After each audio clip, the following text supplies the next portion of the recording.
تخيل تمشي في شارع عادي وسط الزحمة والناس وكل حاجة حواليك عادية، بس فجأة تبص على مكان مختلف.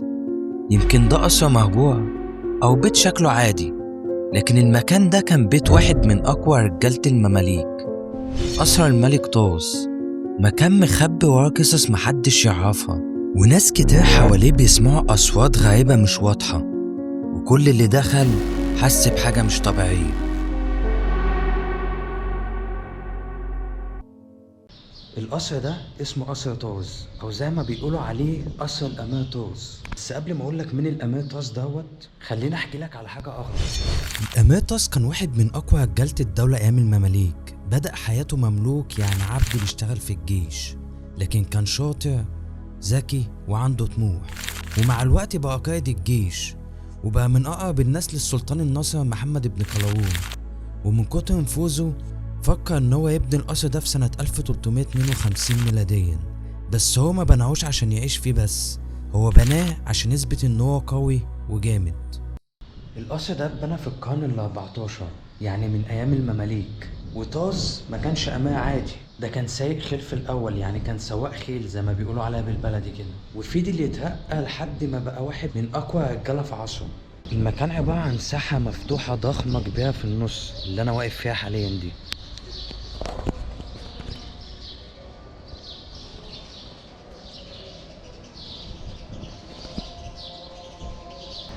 وحوالين الساحة دي اوض كتير جدا ومساحتها كبيرة جدا، والاوض دي كانت معمولة للسكن. بعض السكن من ضمنهم الخدام ومن ضمنهم الناس اللي كانت بتشتغل معاه. يعني دي جزئية فيها سلم. عايز اقول لكم القصر مليان سلالم، كل ما امشي في حتة بيقابلني سلم بيطلع للدور اللي فوق. تعالوا كده نكتشف السلم ده يودينا على فين.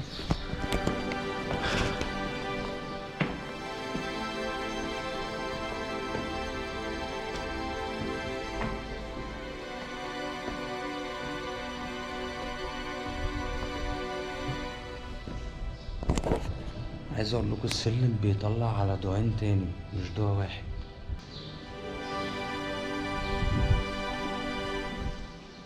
عايز اقول لكم في غرف مقفوله، في اماكن كتير جدا في القصر مقفوله، بس الاماكن دي بتتفتح للتصوير بس.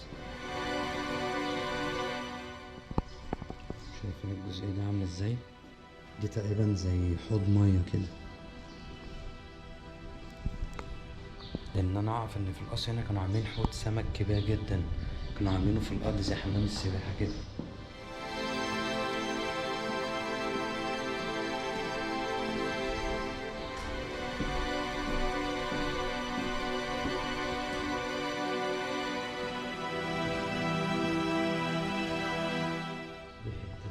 معمولة سد كده زي ما يكون متاهة.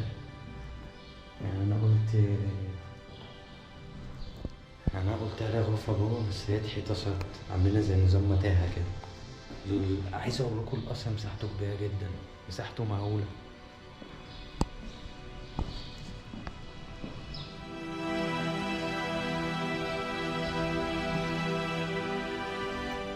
وحاليا احنا عند الجزء العلوي، فتعالوا نطلع ونكتشف الجزء العلوي.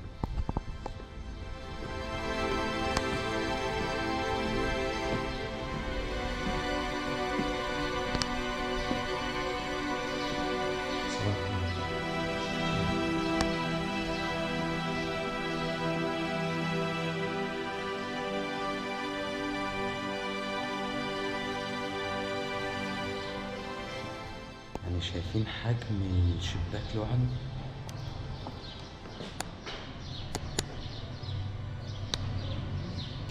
دي غرفة داخلية من ضمن الغرف، بس فاضية خالص.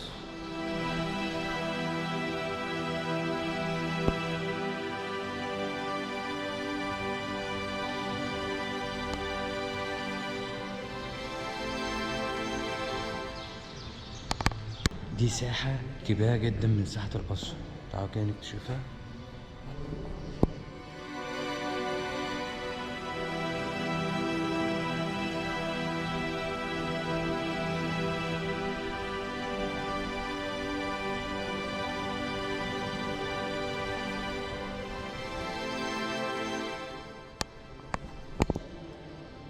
دي كان ساحة استعراض هم عاملينها في القصر.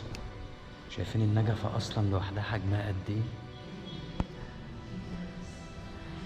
ومعمول قبة عشان المكان يفضل مضيء طول النهار من غير اضاءة.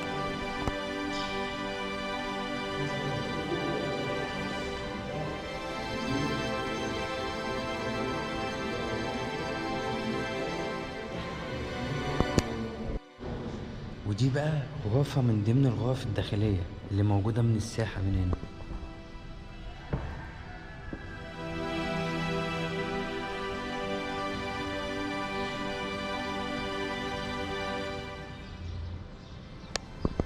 يعني سيبكم من الأوضة، سيبكم من الأوضة، هي كده كده فاضية، بس أنا عايزكم تاخدوا بالكم من السقف. شايفين السقف متصمم ازاي ومنقوش ازاي ومكتوب عليه كلمات.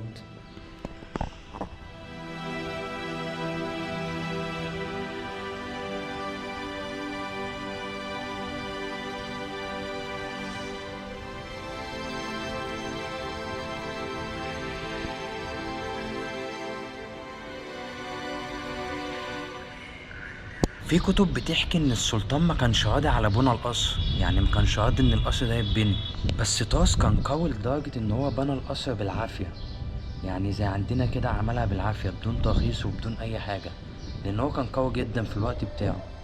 عايز اقول لكم القصر سقفه عالي جدا ومدهون بنقوش الوانها موجودة لحد دلوقتي.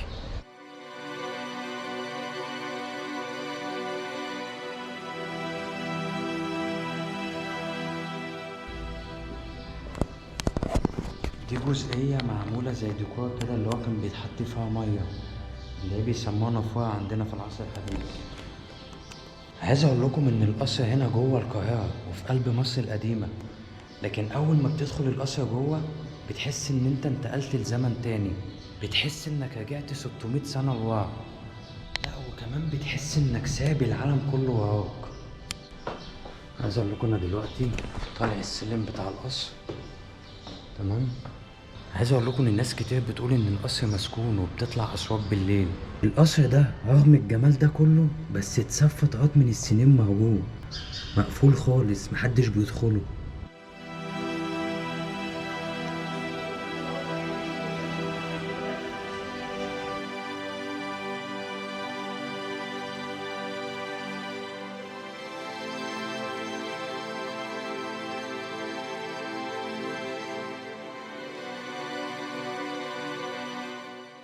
ودي بقى الساحة اللي كان الأمير طاس بيطلع يقف فيها، اللي هي بيسموها البلكونة عندنا.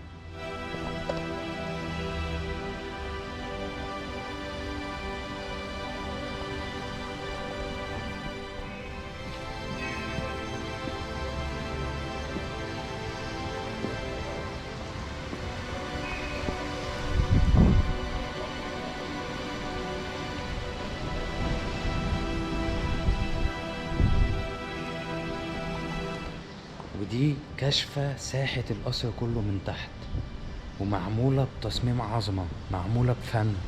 دي اللي كان بيطلع يستنشق فيها الهوا.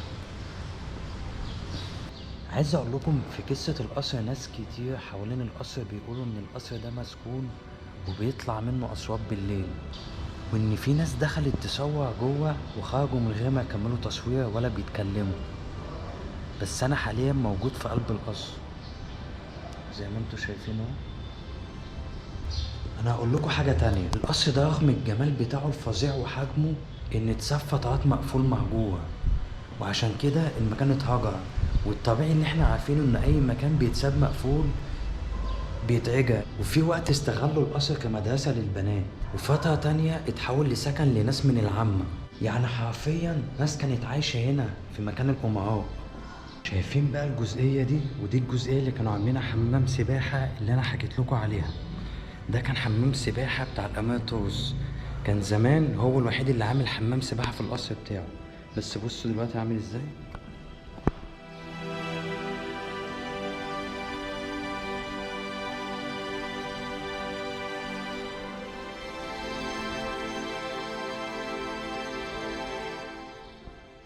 لا وعايز اقول لكم اللي انا اكتشفته في المكان، ان القصر متكون من حمامين، حمام ليه هو خاص بيه محدش بينزل فيه الا هو، وحمام تاني للسيدات. ولقيت في القصر انفوجراف معمولة لحادث القصر، الفترة اللي هو كان معجور فيها، والناس كان أي حد من العامة بيسكن فيه وناس بتقعد فيه، وكان مليان زبالة وكان متبهدل خالص.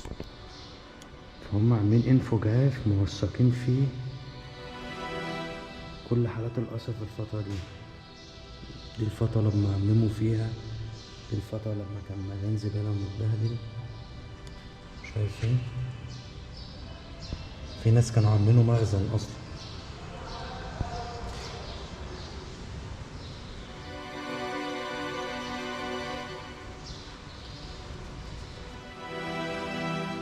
دي الفترة بقى اللي هو كان متدغدغ فيها، القصر كان متبهدل فيها، بس هم عمموه ولسه حتى الآن بيعمموا فيه أجزاء. أنا دلوقتي طالع أكتشف فيو القصر كله من فوق، يعني هطلع على السطح بتاع القصر. شايفين السماء؟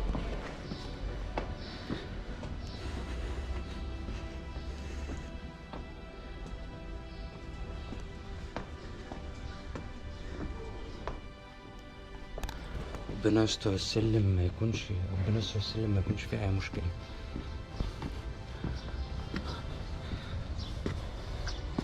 وده كده السطح بتاع القصر. تعالوا نكشف الفيو بتاعه.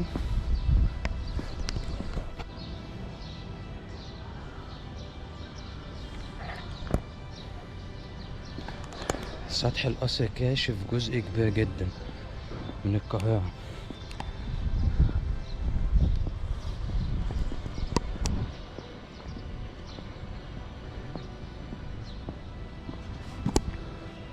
تعالوا بقى اوريكم الساحة بتاعة القصر من السطح بتاع القصر. تعالوا كده بصوا.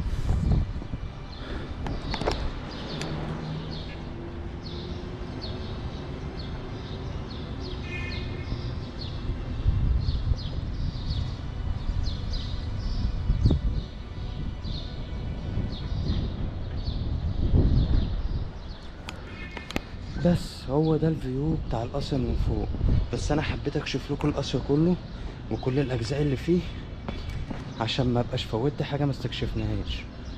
وده كده شكل القصر كله من بره، محلات وشبابيك زي ما انتم شايفين كده، وده المدخل بتاعه اللي ورايا دوت. وبكده نبقى خلصنا الفيديو، واشوفكم في فيديو جديد ان شاء الله.